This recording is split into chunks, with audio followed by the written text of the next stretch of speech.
అనూష నిండు గర్భిణి 9 నెలలు పూర్తయి మరికొన్ని గంటల్లో ఒక బిడ్డకు జన్మనివ్వాల్సినటువంటి తల్లి ప్రేమించింది, పెళ్లి చేసుకుంది.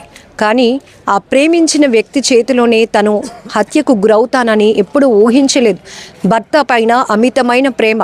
ఎన్నోసార్లు అతను ఆ అమ్మాయిని వదిలించుకోవటానికి ఎన్నో ప్లాన్స్ చేసిన పిచ్చి ప్రేమ వల్ల ఆ అమ్మాయి అవన్నీ తెలుసుకోలేకపోయింది. ఆఖరికి 9 నెలల నిండు గర్భిణిగా ఉండి కూడా భర్త చేతిలోనే హత్యకు గురైనటువంటి దారుణమైన ఘటన.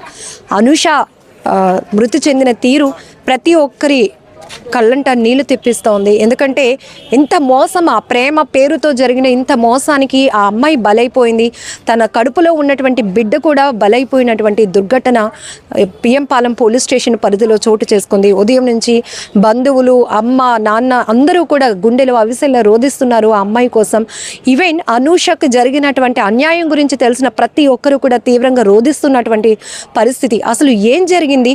అంతగా ప్రేమించుకున్న వాళ్ళు, పెళ్లి చేసుకున్న వాళ్ళు ఇప్పుడు ఎందుకు ఆ భర్త హత్య చేశాడు అన్ని వింటే ఇప్పుడే ఆల్రెడీ ఏసీపీ గారు చెప్పినటువంటి విస్తుపోయి నిజాలు కూడా చాలా భయమేస్తోంది. అమ్మాయిలు పెళ్లికి సిద్ధపడాలన్నా కూడా భయమేస్తున్నటువంటి సందర్భం. ఒక్కసారి అనూష వాళ్ళ సిస్టర్తో మాట్లాడదాం ఏం జరిగింది అనే విషయం. పాపం వాళ్ళ తల్లిగారికి కూడా ఆరోగ్యం బాగోక ఆమె కూడా పూర్తిగా మంచం పట్టినటువంటి పరిస్థితి. ఇప్పుడిప్పుడే కోలుకుంటున్న తరుణంలోనే తను భర్తను కోల్పోయింది, ఇప్పుడు పెద్ద కుమార్తెను కూడా కోల్పోయింది. ఆమె కూడా ఏమీ మాట్లాడలేనటువంటి సిచ్యువేషన్లో ఉన్నారు. బట్ సిస్టర్తో ఒక్కసారి మాట్లాడదాం. ఏం జరిగింది అసలు? ఎప్పుడు ప్రేమ పెళ్లి జరిగింది? ఇప్పుడు ఏసీపీ గారు చెప్తున్నారు ఆ అబ్బాయి ఇంట్లో ఎవరికి తెలియదు అని. ఏంటి అసలు తెలియకుండా పెళ్ళి ఏంటి? అబ్బాయి ఇంట్లో తెలియకుండా అయితే ఉండదు కదండి. ఇప్పుడు 2 సంవత్సరాలు అవుతుంది, అబ్బాయి ఇంటికి రావట్లేదు అన్నప్పటికీ వాళ్ళకి తెలియకుండా ఉండదు కదా. అంతేమి ఇన్ఫ్లుయెన్స్ లేని వాళ్ళు కాదు, ఏమి కాదు, తెలియకుండా అయితే ఉండదు. తెలిసే మొత్తం నేను వాళ్ళ ప్లానింగ్తోనే చేశాడని చెప్పి నేను అంటున్నాను. ఎప్పుడు జరిగింది వీళ్ళ పెళ్ళి? ఎక్కడ జరిగింది? 2 సంవత్సరాలు అవుతుందండి. ఇక్కడ సింహాచలంలో జరిగింది పెళ్ళి. ఎలా పరిచయం? ఎలా అసలు? కాలేజ్లో వాళ్ళ ఫ్రెండ్ అంట గని అంటే జ్ఞానేశ్వర్ తనతో పెళ్లి చేసుకుంది, ప్రేమించి పెళ్లి చేసుకుంది. ఇష్టం అంటే సరే అని అన్నా మేము. వాళ్ళ సైడ్ నుంచి ఎవరు రాలేదన్నా సరే తిను సపోర్ట్గా ఉండి తిను చూసుకుంటాడు అన్న నమ్మకంతోనే మేము యాక్సెప్ట్ చేసాము. కానీ తన ప్రాణాలు తీసేస్తాడని అసలు అనుకోలేదు. ఇంతకు ముందు కూడా వదిలించుకోవడానికి రకరకాల ప్రయత్నం చేశాడు అనేది కూడా పోలీసులు ఇన్వెస్టిగేషన్లో చెప్తున్నారు. ఎలాంటి ప్రయత్నాలు జరిగాయి? పెళ్ళైన కొన్ని నెలల తర్వాత తనకి క్యాన్సర్ ఉంది, నాకు క్యాన్సర్ ఉంది, నీ లైఫ్ నువ్వు చూసుకుంటే బెటరు, నాతో ఎప్పటికైనా నేను చనిపోతాను సంథింగ్ ఏదో అలా చెప్పేవాడు అనమాట, బెదిరించేవాడు. నీ లైఫ్ నువ్వు చూసుకుంటే బెటర్ అని చెప్పేసి గొడవలు పెట్టుకునేవాడు దీనికోసం. అయితే ఎలాగైనా పర్వాలేదు, నీతో ఉంటాను, పెళ్లి చేసుకున్నాను కదా, నేను నీతోనే ఉంటాను, సరే కష్టమైనా నష్టమైనా, నీకు హెల్త్ బాగున్నా బాగోపోయినా నీతోనే ఉంటానని చివరి వరకు తను అలాగే ఉన్నది. కొన్ని రోజులు పోయిన తర్వాత మళ్ళీ మా ఫ్యామిలీ నేను చంపేస్తారు, నువ్వు నాతోనే ఉన్నావు అని తెలిస్తే కనుక నేను చంపే ప్రయత్నాలు చేస్తారు, తర్వాత నీ ఇష్టం, నీ లైఫ్ని చూసుకో అని చెప్పి మళ్ళీ కొన్ని రోజులు పోయిన తర్వాత మళ్ళీ మొదలుపెట్టాడు. సరే ప్రెగ్నెన్సీ వచ్చిన తర్వాత ఉంచాలా తీసేవాలా అని చెప్పి చాలా ఇచ్చేసాడు. కానీ మేమేంటంటే సరే తనకి కూడా ఇష్టం అనమాట. సరే ఉంచుకుంటే ఏంటంటే లైఫ్ ఇంకా ముందుకు వెళ్తుంది, సరే ఇవన్నీ సర్దుకుపోతాయి, డెలివరీ అయితే అని చెప్పేసి అనుకుంది. కానీ ప్రెగ్నెన్సీ అయిన తర్వాత మొన్న లాస్ట్లో ఒక 4-5 డేస్ బ్యాక్ అండి ఫ్రూట్స్ సలాడ్ అడిగితే తీసుకొచ్చాడు. దాంట్లో ట్యాబ్లెట్ వచ్చిందంట. ఆ ట్యాబ్లెట్ని కూడా అనుమానం రాకుండా తను చెప్తుందంటే అంతలా నమ్మించేసి దాన్ని ఇచ్చేసాడు. నిన్న నైట్ హాస్పిటల్ అడ్మిట్ కూడా అవ్వకుండా ఆఫ్ చేశాడు. దానికి కారణం ఇదే, చంపడానికి అనుకుంటా. ఆ టైంలో ఎవరు లేరా? ఏం జరుగుంటుంది? నిన్న ఎవరు లేరండి. అమ్మమ్మ వచ్చింది. అయితే అమ్మమ్మ వచ్చింది, వీళ్ళు భోజనం చేసి లోపలికి వెళ్ళిపోయిన తర్వాత అమ్మమ్మ పడుకుందంట. మరి ఇంకా అమ్మమ్మకి ఏమీ తెలీదు.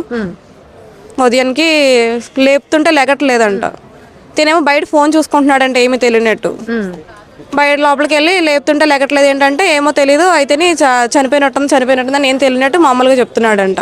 అంటే మీ బావగారే మీకు ఫోన్ చేశారా అక్కకి ఇలా అయిందని? లేదండి, 9:30 ఆ టైంకి మా ఆయనకి ఫోన్ చేశారు. అది కూడా వాళ్ళ ఫ్రెండ్ ఉన్నారు కదా, ఫ్రెండ్ ఫోన్ నుంచి మా ఆయనకి ఫోన్ చేశారు అనమాట. కానీ ఫోన్ నుంచి వాళ్ళ ఫ్రెండ్ చెప్తున్నాడు అనమాట, ఇలా చనిపోయిందంట అని చెప్పేసి. అంతే, తను కూడా ఏం ఫోన్ చేయలేదు. అది కూడా 9:30కి అలా ఫోన్ చేశారు మార్నింగ్. మీకు వెళ్ళినప్పటికీ అక్క చనిపోయింది కదా, మీకేమైనా అనుమానాలు వచ్చాయా? ఎందుకు అనుమానం వచ్చింది? జ్ఞానేశ్వరి అంటే మీ బావే మాకు అనుమానం అంటే అసలు ఎందుకు చనిపోయిందో మాకు తెలియదు. మేము ఇక్కడ మధ్యాహ్నం వచ్చేసరికి 2 అలా అవుతుంది. ఎందుకు చనిపోయిందో కూడా తెలియదు. వచ్చిన తర్వాత అక్కడ KGHలో చెప్పారు ఇలాగని. కొంచెం గట్టిగా అడిగేటప్పటికి కారణాలు ఏంటి అసలు? మెడ మీద ఇలా ఇవి బ్లాక్గా అయిపోయి మొత్తం అంతా అలా ఉందంట. కొంచెం గట్టిగా అడిగేసరికి అప్పుడు చెప్పాడు అన్నమాట, నేనే చంపానని చెప్పేసి. నువ్వు చెప్పకపోయినా ఇక్కడ పోస్ట్ మార్టం చేసేటప్పటికి నువ్వు ఎలాగ తెలుస్తుంది అని గట్టిగా అడిగేటప్పటికి అప్పుడు చెప్పాడంట. పెళ్ళైన దగ్గర నుంచి రకరకాల ప్రయత్నాలు చేస్తూ ఉంటే ఆయన మోటో ఏమై ఉంటుంది అసలు? రకరకాల ప్రయత్నాలు ఎందుకు చేస్తుంది, తను వదిలించుకోవడానికే తను ఫస్ట్ నుంచి ప్రయత్నిస్తున్నాడు. ఇంకా డెలివరీ అయితే 2 ప్రాణాలు అని చెప్పేసి నేను నైట్ ఇలా చేశాడు. అక్క ఏం చదువుకున్నారు అసలు? అక్క హోటల్ మేనేజ్మెంట్ చేసింది. మీ ఇద్దరికి పరిచయం? మరి ఎలా పరిచయమో తెలీదు. జ్ఞానేశ్వర్ తినే స్కౌట్స్ అంట, మరి నాకు ఐడియా లేదు దానికోసం. పెళ్ళి ప్రేమ పెళ్ళి అన్నప్పుడు ఏం చెప్పాడు? నేను ఈ పలానా జాబ్ చేస్తున్నాను, పలానా చోటు ఉంటాము, ఇట్లా కొన్ని డీటెయిల్స్ మనకి తెలిసి ఉంటాయి కదా. నాకు ఐడియా. సో ఏం చెప్తారు మొత్తానికి? మీ కుటుంబంలో ఒక నిండు గర్భిణి అంటే మీరు కూడా చాలా హ్యాపీ అవుతారు, ఎందుకంటే కొన్ని గంటల్లోనే నేను పిన్ అవ్వబోతున్నాను అని, లేకపోతే మీ అమ్మగారు అయితే అమ్మమ్మ అవ్వబోతున్నానని రకరకాలుగా ఊహలు.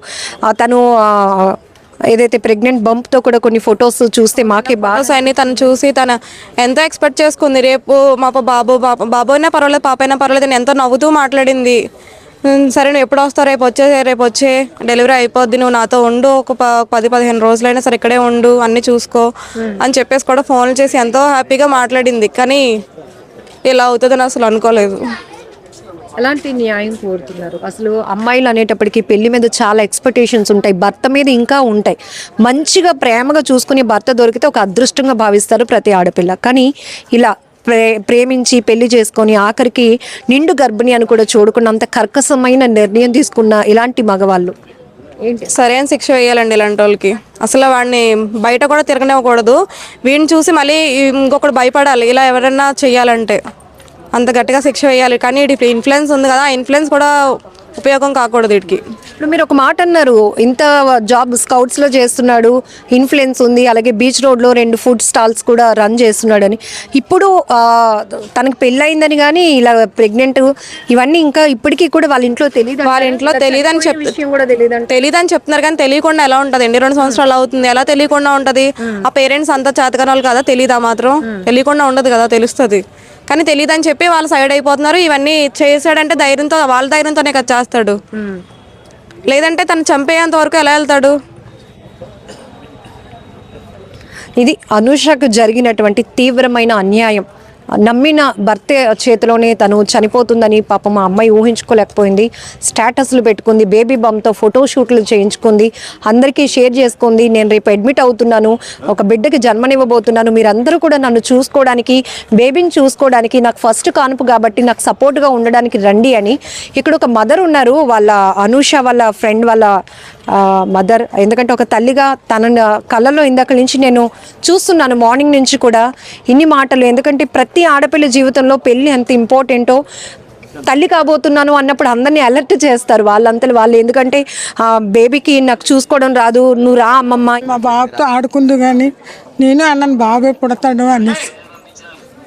ఎవరు పుట్టినా కానీ తల్లి అలాగే అనుకుంటున్నాను. నేను 2 రోజులు వస్తానమ్మా, ఆడిపిస్తాను, మీ ఇంట్లో ఉంటాను అని చెప్పేసి వచ్చాను. మన లక్షవరమే వెళ్ళాను.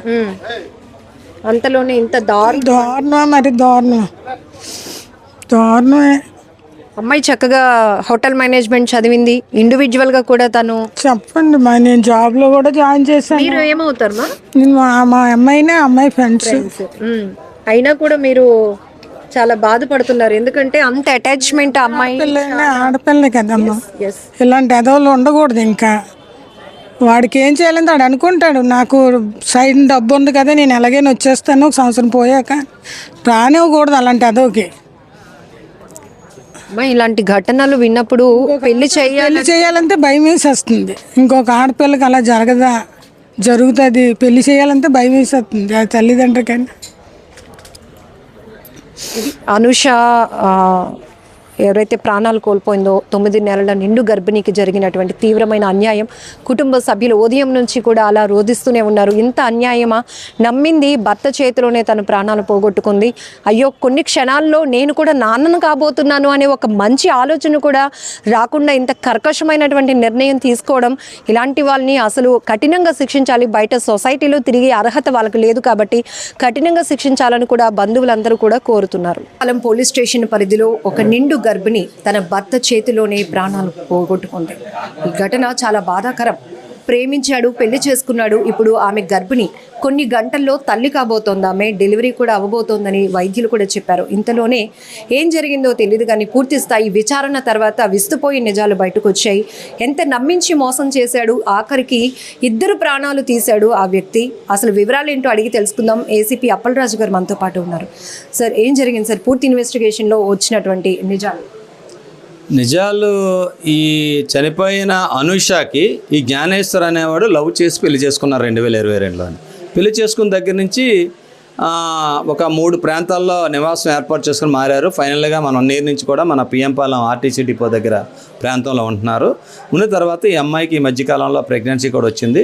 ఇప్పుడు మన చనిపోయిన అనూష వాళ్ళ సిస్టర్, వాళ్ళ ఫ్యామిలీ మెంబర్ చెప్తుంది ఏంటంటే, ఇంతకుముందు 2-3 టైమ్స్ ఆయన ఈమెను ఎలాగైనా వదిలించుకోవాలనే ఉద్దేశంతో కొన్ని ప్రయత్నాలు చేశాడు అని అంటే మేము అడిగాం, ఏ విధంగా ప్రయత్నం చేశాడంటే, క్యాన్సర్ వచ్చింది, నేను షార్ట్లో చనిపోతాను, అనవసరం నీ జీవితం పోతుంది, ఇలాంటప్పుడే మీరు వెళ్ళిపోండి, నా బతుకు నేను బతుకుతాను అని అంటే, అమ్మ ఎట్టి పరిస్థితుల్లో నేను చావైనా బతుకాని నీతోటే వన్స్ పెళ్లి చేసుకున్నానని చెప్పి యాక్సెప్ట్ చేయలేదంట. ఆ విషయాలు అమ్మాయి వాళ్ళ సిస్టరు వాళ్ళందరికీ చెప్పినట్టు వీళ్ళు చెప్తున్నారు. ఒకటి.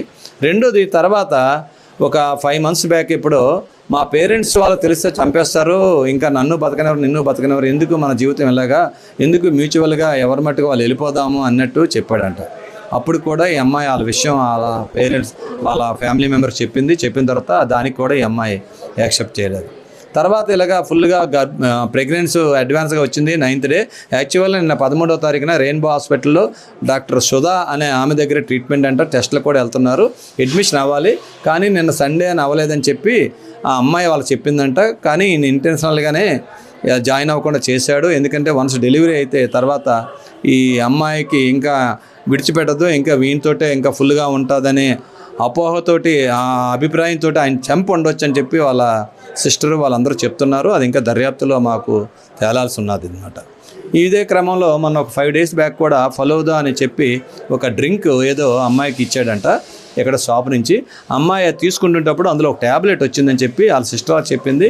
గని అంటే జ్ఞానేశ్వర్. గని అన్నాడు, షాప్ వాడిని వెళ్ళి పట్టుకుందాం, నిలదీద్దాం, ఎలాగొచ్చింది ట్యాబ్లెట్ అనుకొని అన్నాడు. కానీ అది అయితే ఏం చేశాడో ఆ విషయం మీద వీళ్ళు మరి అడగలేదు. ఆయన మాత్రం ఫుల్గా నమ్మింది అనుష అన్న అమ్మాయి. వీళ్ళు ఎన్నిసార్లు చెప్పినా ఆయన్ని సస్పెక్ట్ చేయడానికి భార్య ఒప్పుకుండేది కాదంట. మంచోడు, బాగా చూసుకుంటాడు అనుకునే చెప్పేదాడు. కానీ ఈ విధంగా చేయడం వల్ల ఇప్పుడు వాడు చెప్పిన మాటలన్నిటికీ, ఈ చర్యలకి ఇప్పుడు వాళ్ళకి అర్థమైంది, ఇలా చేశాడని చెప్పేసి వాళ్ళు బాధపడుతున్నారు. సార్, ఉదయం ఎన్ని గంటలకి ఘటన జరిగింది? ఆ సమయంలో ఇంట్లో ఎవరు లేరా సార్? ఇప్పుడు ఈ ఘటన ఏంటంటే, నిన్న వాళ్ళ అమ్మమ్మ కూడా డెలివరీ కోసం హెల్ప్ కోసం అని వచ్చింది నిన్న ఉదయం 10 గంటలకి. వాళ్ళ అమ్మమ్మ కూడా రాత్రి ఆ ఇంట్లోనే ఉన్నది. వీళ్ళ బెడ్రూమ్లో వీళ్ళు ఉన్నారు. రాత్రి ఆ స్టేటస్ అది కూడా 11 తర్వాత కూడా పెట్టిందని చెప్తున్నారు. మాకు తెలిసినంత వరకు ఆఫ్టర్ 12 ఉదయం 5 మధ్యలో జరిగి ఉండడానికి అవకాశం ఉన్నదని చెప్పి మాకు అర్థమవుతుంది. ఇంకా ఆయన ఇంట్రాగేషన్లో ఇంకా అన్నీ అని చెప్పాలి. ఇంకా అదుపులో తీసుకున్నారు. మా పిఎంపాలెం సిఐ గారు వాళ్ళ టీం అందరం కూడా చేస్తున్నారు. చేసిన తర్వాత కొన్ని విషయాలు వారి నుంచి రాబట్టవలసి. సార్, ప్రేమ పెళ్లి అంటున్నారు, ఎప్పుడు జరిగింది, ఎక్కడ జరిగింది? ఈ వదిలించుకునే భాగంలో మా తల్లిదండ్రులకు తెలియదు కాబట్టి మనం విడిపోదాం, ఇద్దరం సేఫ్గా ఉందాము అని కూడా ఒక సాకు చెప్పాడు అంటున్నారు. అసలు జ్ఞానేశ్వర్ వాళ్ళ ఇంట్లో ఎవరికి ఇతనికి పెళ్ళి అయినట్టు కానీ ఆమె గర్భవతి అయినట్టు తెలియదు. అది తెలియదని చెప్పేసి ఇప్పుడు వీళ్ళు చెప్తున్నారు. ఇంకా మేము ఎంక్వైరీ చేయలేదండి ఆ యాంగిల్లో. ఇప్పుడు అది ఎంక్వైరీ చేసి ఫర్దర్గా తెలుసుకొని ఆ యాంగిల్లో కూడా ఇన్వెస్టిగేషన్ చేస్తామండి.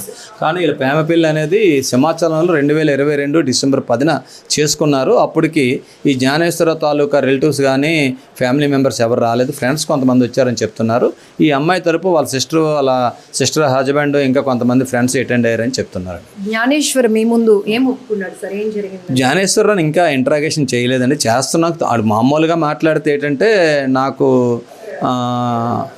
ఒక అమ్మాయి ఎవరితోటో క్లోజ్గా మూవ్ అవుతున్నావు, వాళ్ళతో ఫోన్లో మాట్లాడుతున్నావు, అనుమానంతో నన్ను అనుమానించి ఎప్పుడు నాతోటి గొడవ దిగేదండి. రాత్రి కూడా అలాగే గొడవ పెట్టింది. గొడవ పెడితే నేను తట్టుకోలేక అమ్మాయిని ఈ విధంగా త్రోటలు చేసి ఇలాగ చేతులతో పేక నులిమేశాను, చచ్చిపోయింది అని చెప్తున్నాడు. అది ఇంకా కన్ఫర్మ్ చేయవలసినది. సార్, కారణం ఏదైనా నిండు గర్భిణీ ప్రాణం అంటే 2 ప్రాణాలు పోయాయని చెప్పొచ్చు. ఎందుకంటే మరికొన్ని గంటల్లో డెలివరీ కూడా జరగబోతోంది. ఏం చెప్తారు సార్ సొసైటీకి? ఈ మధ్య ప్రేమ, ఆస్తి తగాదాలు, వివాహేతర సంబంధాలు ఇవే ప్రధాన కారణాలు అవుతున్నాయి, ఆత్మహత్యలకు కానీ హత్యలకు కానీ. ఏం చెప్తారు?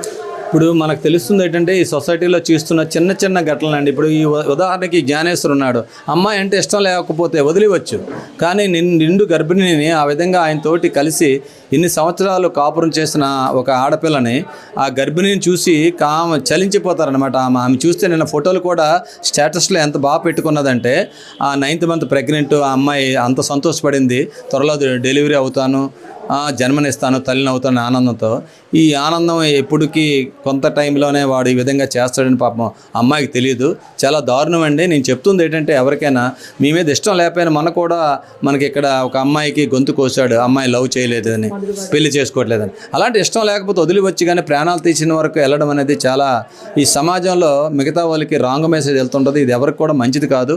సమాజంలో ఉండే ప్రతి ఒక్కరు కూడా నిలదీయాలి. ఇలాంటి వాళ్ళని చాలా దారుణంగా మీరు సొసైటీ సోషల్ బాయ్కాట్ చేసేటట్టు చేస్తే కానీ చట్టాలు ఒక్కటే కాదు, సమాజం కూడా దీని మీద తిరుగుబాటు చేసి ఇలాంటి వాళ్ళకి స్థానం లేదు సమాజంలో అన్నట్టు కొన్ని చర్యలు చూపిస్తే ఎవరు ఇలాంటి చర్యలు పూనుకోరని చెప్పి మా డిపార్ట్మెంట్ నుంచి కూడా ప్రజలందరినీ సొసైటీని కూడా కోరుకుంటున్నాను. ప్రస్తుతానికి జ్ఞానేశ్వర్పై ఎలాంటి సెక్షన్స్ జ్ఞానేశ్వర్ పైన అయితే హత్యానేరం మర్డర్ కేసు పెట్టామండి, అది దర్యాప్తు చేస్తున్నామండి. ఇంకే సెక్షన్లు అట్రాక్ట్ అయినా అన్నీ కూడా లీగల్గా కన్సల్ట్ చేసి ఆయన్ని ప్రాపర్ రిమాండ్తో కోర్టుకి తరలిస్తాం, అరెస్ట్ చేసి పంపిస్తాం.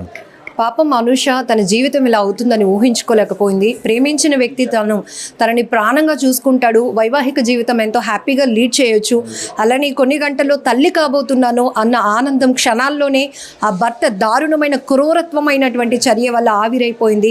2 నిండు ప్రాణాలు బలి తీసుకున్నటువంటి ఆ వ్యక్తిని కఠినంగా శిక్షించాల్సిందే అంటూ ప్రజా సంఘాలు డిమాండ్ చేసిన ఇప్పటికే హత్య నేరం కింద కూడా కేసు నమోదు చేశాం. పూర్తి స్థాయి దర్యాప్తు తర్వాత అతనిపైన ఇంకా సెక్షన్స్ కూడా ఫైల్ అవుతాయని చెప్తున్నారు ఏసీపీ.